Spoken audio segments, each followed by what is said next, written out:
Same, pero iba. Yes, yo!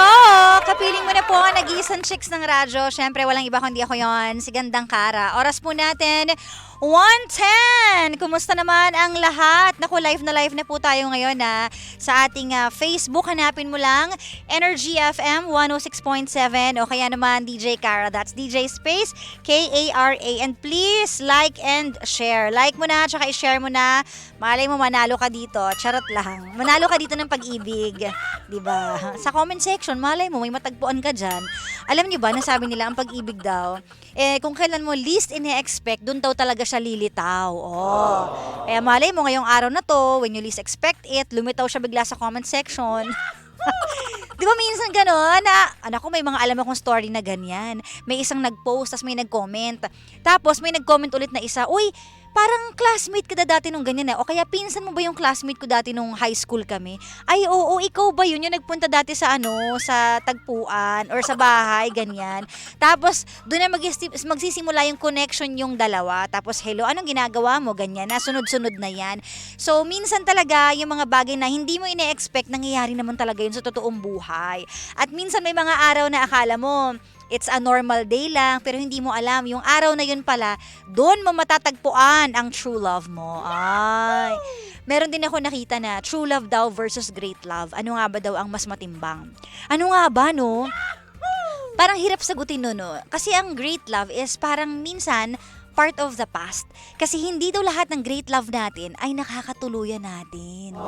At yun ang nakakalungkot sa lahat. Kung minsan yung great love, parte lang na nakaraan. Pero yung true love daw, minsan din hindi nakakatuluyan. Oh. Pero minsan daw, kadalasan, minsan na kadalasan pa. Ano yon? Ang true love, mas napapangasawa mo. Pero, hindi naman all the time kasi may mga true love din na ang sakit-sakit.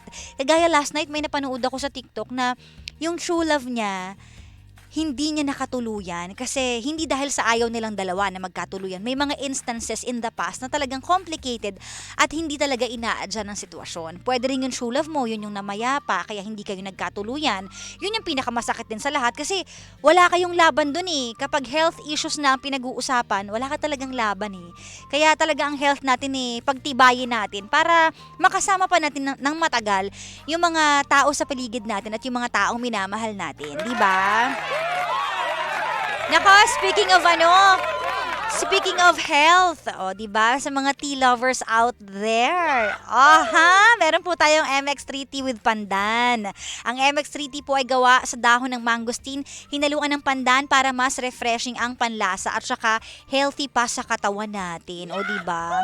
Ang isang sachet ng MX3 tea ay good for 1 liter of water, either hot or cold, at pwede ring dagdagan ng lemon or honey for added flavor para sa buong pamilya. At makakatulong din po ito para ma-detoxify o malinis ang ating katawan from any toxins. Ayan, napakahalaga nun yung maubos yung mga toxins sa loob ng katawan natin. For inquiries, visit their website mx3ph.com or call the hotline 0918-8888-693. Ayan.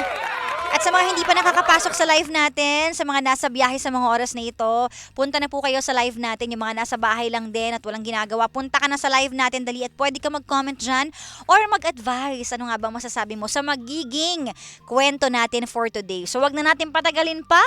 Dito lang yan sa Sincerely, Kara.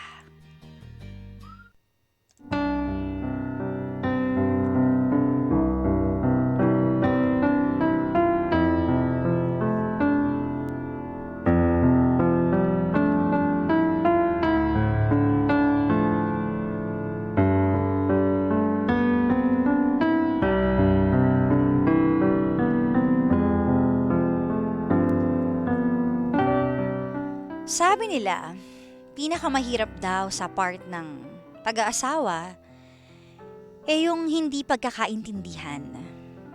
Lalo na kung connected sa family ng mapapangasawa mo.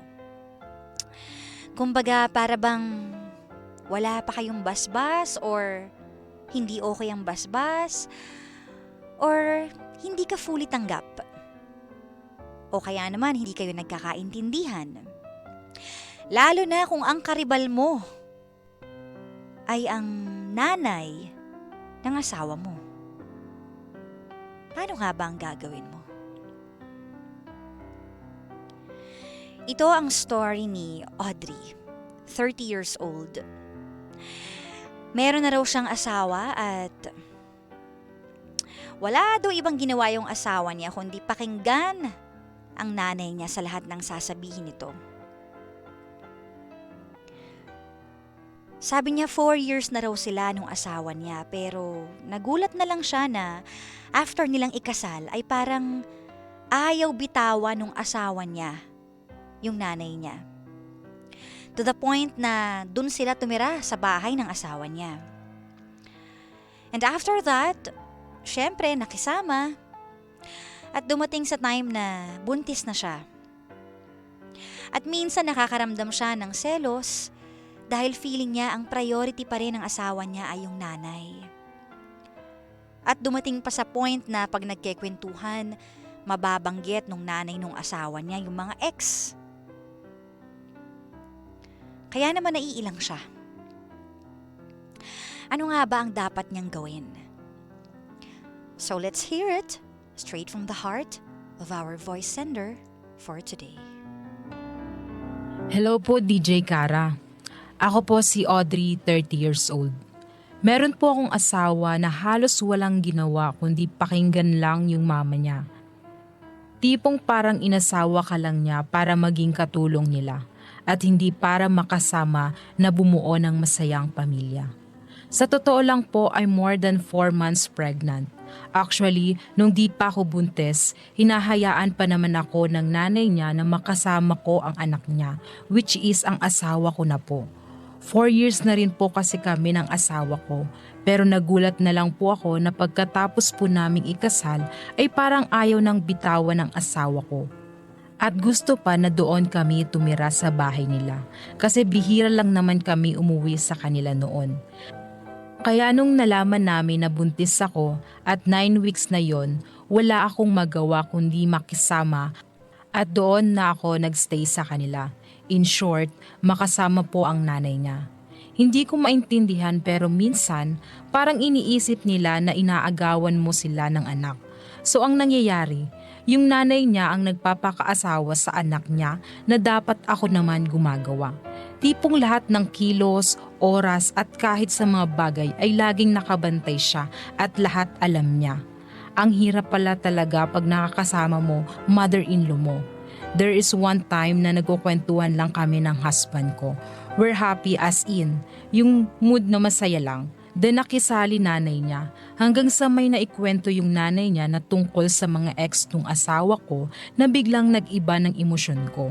Kahit pabuntis ako, ang dami kong sama ng loob na naiipon dahil lang sa nanay niya. Parang pinapamukha ng nanay niya sa akin na wala akong alam gawin. Alam niyo po yun, DJ Kara. Lahat ng desisyon, kinukuha pa rin sa nanay niya. Ako yung asawa dito.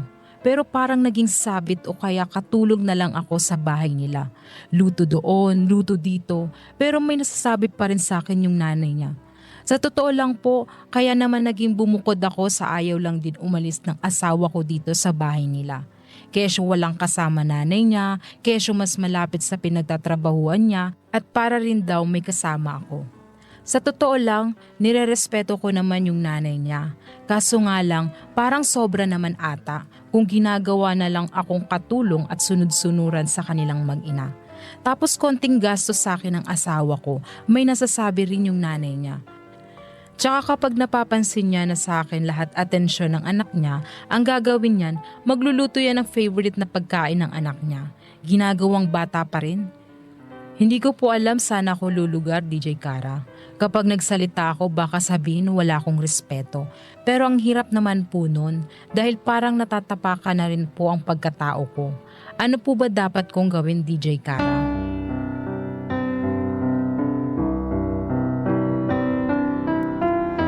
Nako, pinakamahirap yan kapag karibal mo ang nanay ng asawa mo. Kasi nga, sabi 'di ba, hindi dapat nagiging karibal kasi once you enter their lives, dapat iisa na kayo eh. Kumbaga part ka na ng family. So dapat may understanding, walang selos-selos factor, walang uunahin sa ganito, iuunahin si ganyan. Kasi pamilya na kayo. But anyways, basahin muna natin ang mga comments dito sa ating comment section. Hanapin nyo lang po, Energy FM 106.7 o kaya naman DJ Kara. That's DJ Space K-A-R-A. Ang sabi dito, mahirap talagang makisama o pakisamahan ng mga in-laws. Medyo relate ako dyan. Nako, sabi ni Veronica. Bumukod na lang po kayo, kausapin mo ng maayos ang asawa mo. Sabi ni Rovicel, o bumukod na lang daw kayo. Hindi naman maganda yon. Ex na pinag-uusapan pa. Sabihin mo sa asawa mo. Grabe naman to, sila na magsama ng nanay niya. Charot! Sabi ni Mami Rosie, for the G na G. Eto pa, hirap niyan. Baka kasi mama's boy yan, Mrs. Audrey. Dapat bukod na kayo kasi mag-asawa na kayo eh. Kausapin mo ang husband mo or alis ka na lang. Uwi ka na sa inyo. Try mong subukan na bumukod kayo. Grabe namang umuwi ka na sa inyo agad. Sabi ni Mami Lucille, your husband should stand beside you, by you, and support you. Move out and start your family out of the mother's shadow. But be open to share your husband and kids. Sabi ni Ate Arlene.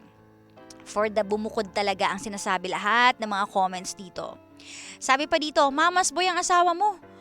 Ang gawin mo, magbukod na lang kayo. Kung hindi talaga kayo magkakasundo ng biyanan mo. Obligasyon ng asawa mo yan. Sabi naman ni Ate Rosalie. Hay nako, bumukod na kayo, baka mas lalo pang lumaki ang problema. Sabi naman ni Mexki. Lahat yata na sinasabi dito, puro bumukod. But anyways, basa pa tayo ng ibang comments naman dito sa ating Facebook Live sa DJ Kara. DJ Space K-A-R-A. Ano nga ba ang masasabi mo sa story ni Audrey na nahihirapang makisama sa kanyang biyanan? Eto, sabi dito, walang masamang makinig yung hobby mo sa mother niya. Kaya lang, meron na siyang sariling pamilya. Hindi na siya dapat masyadong dumidepende sa nanay niya. Sabi naman ni Mami Cynthia. Hello ate, kausapin mo ang asawa mo na bumukod na kayo. At kausapin mo din ang mother-in-law mo nang mahinahon at tanungin mo kung may mali ka bang nagawa o talaga bang ayaw niya lang sa'yo. Kasi bakit pinag-uusapan pa yung mga exes ng husband? Sabi naman ni Jane, di nga naman maganda yun, di ba? Harap-harapan, ex yung pag-uusapan, yung totoo. Ito pa, simple but short. Bukod is the key. Sabi ni Melody. The best niyan, bumukod na lang kayo, kausapin mo asawa mo. Kung ayaw niya, it means, di mama's boy talaga siya. Sabi ni Jane Netsky. Dapat naman talaga humiwalay na kayo sa biyanan mo eh. Sabi ni Marites, ang daming G na G dito ah. Sige, ilabas niyo yung pagka-G nyo. Sabi pa dito,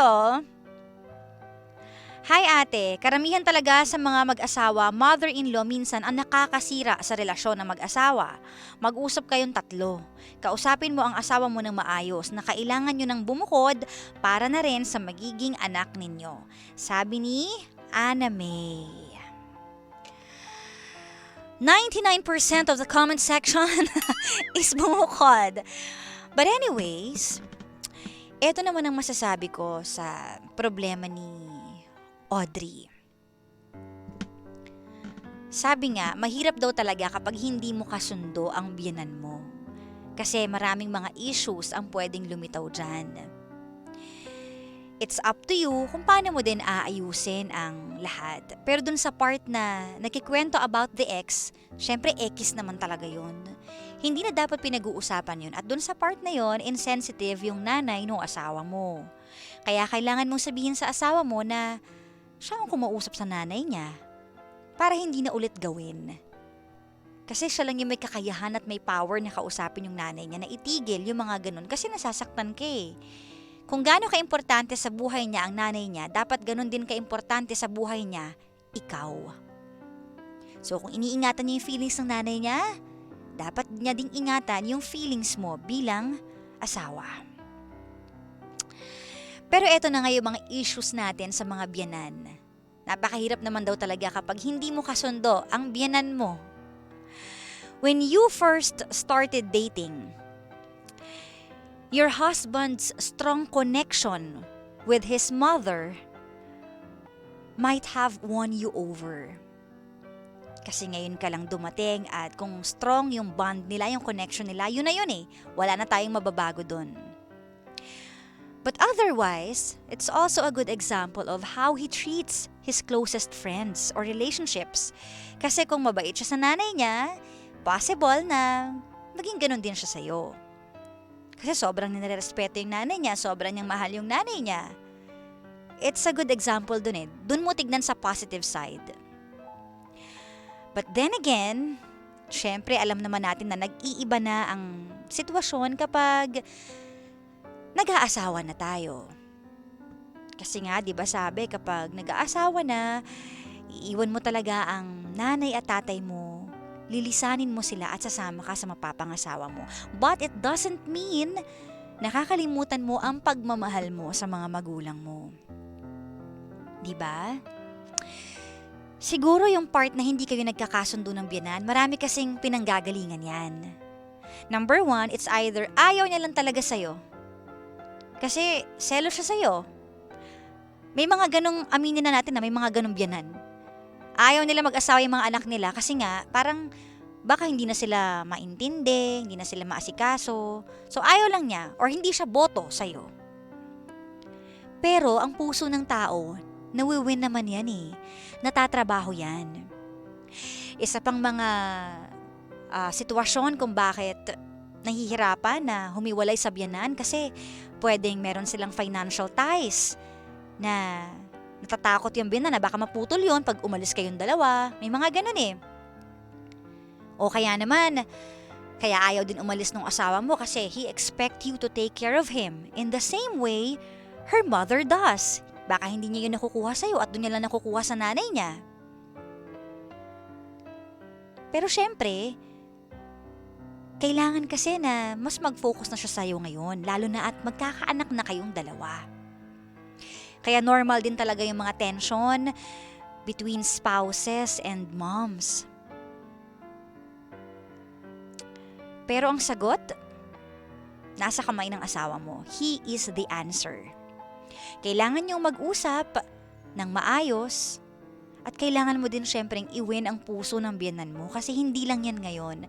Lagi mong tandaan na andyan ka man o wala ka man dyan sa bahay nila, darating ang time na mauulit at mauulit yan kung hindi kayo magkasundo.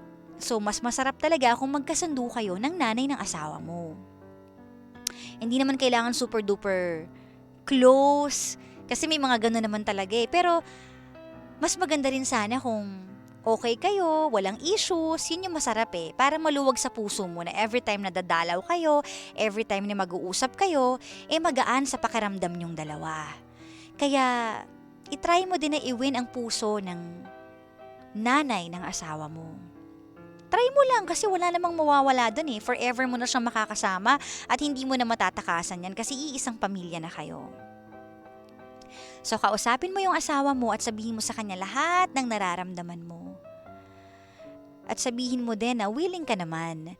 Kasi mas masarap din maramdaman yon ng asawa mo na willing ka namang makisama. Kaya lang, it's just that may mga pagkakataon na nahihirapan ka din. Pero alam nyo, makwento ko lang hindi lahat ng oras ganun yung ginagawa ng mga mag-asawa na humihiwalay. Kasi may mga alam din akong kwento na yung mag-asawa, kasama nila sa buhay, yung nanay ng bawat isa.